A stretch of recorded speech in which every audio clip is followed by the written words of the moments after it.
Hey everybody, it's Alison Haikila. Thanks for joining me for another Imagine video today.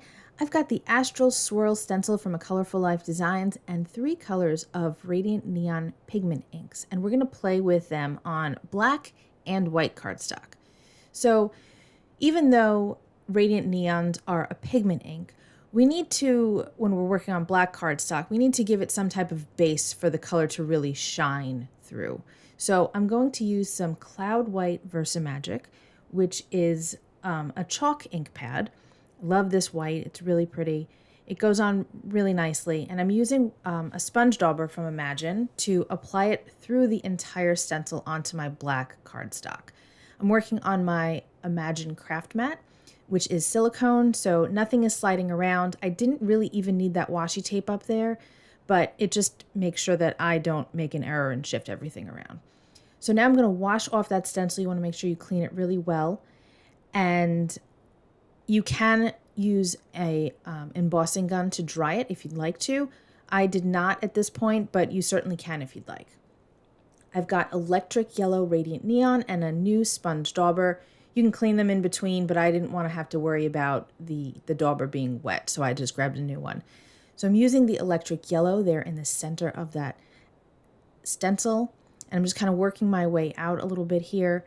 And now I'm going to do a quick peek just to see if I like how the color looks so far. I decided that I needed just a little bit more yellow just to kind of add some more depth to that color. Now I'm going to grab the electric coral and use that color next. And I'm going to overlap it a little bit. I'm not going to go too crazy blending everything because there's a lot of negative space in between those circles. But I do want there to be a little bit of overlap so that there's no gaps where it's only white.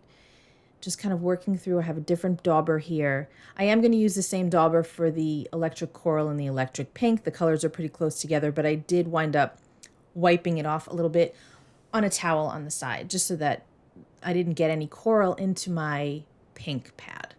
And you can see that that color is starting to really show. If I would have done this just on black, you would see it a little bit, but not as vibrantly as I would have liked. So now is that gorgeous electric pink. I think this color is so cool. It's really pretty, and I didn't want to make you sit through watching the whole thing, so there it is in all of its glory. I did wind up off camera adding just a touch more electric coral, and I did heat set it. Now we're going to take those same 3 colors and use it on white cardstock. I have the Believe die from Stamp Anything and just some plain white cardstock. I'm taking the electric yellow and I'm just applying it to the top of that piece of cardstock. It's big enough to hold my die. And then I'm going to just go in with the coral and finally the pink just directly to the pad. Super easy. It doesn't take long to do this at all, but it's really nice to be able to custom color your cardstock so that it perfectly matches whatever project you're working on. After I add that pink on there, I am going to take that second dauber that I had and kind of just blend in the color a little bit because the line between the coral and the yellow is a bit too harsh for my liking. And I didn't want to go back in with the yellow because I didn't want to get that coral color on my yellow pad. So just using the dauber just kind of, blends the colors together just a bit better. And here I'm trying to decide how I want to apply the dye to the paper. I wanted more yellow as opposed to just having it at the very top. So I flipped it over and look at that. Looks really cool. Nice and bright, just like that background. But it needed something, needed some shine. So I grabbed some copper sheer shimmer spritz and I went crazy. I splattered it all over the place and it just adds a little bit of something extra. It's not too overpowering. When it dries down, it actually is not as obvious as it is here. I did want to get up that one big splatter that I had there. But once it's dry, it's super shimmery and it just adds a little something extra. I love using that stuff. It's great. Now I have a white card base and I don't like leaving my card bases white very often. So once again, I grabbed all 3 of those Radiant Neon colors and I applied them in a gradient across the card base itself, just using the ink pad directly, and doesn't take long to do this. I didn't worry about blending too much again, but I did use that dauber just to kind of make the yellow and the coral work together a little bit better, again, so that I didn't get any coral into my yellow ink pad. There's a little bit of pink that I'm going to put in the center at the top and the bottom, and then we're going to attach everything together.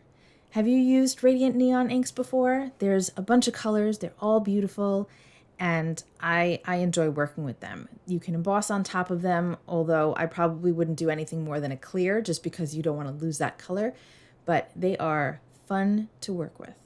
So now I'm just making sure that that looks good. I did make this card panel a little bit bigger than I needed, so I just trimmed it down off screen so that it was 4 by 5 1/4 and it would fit on my card base.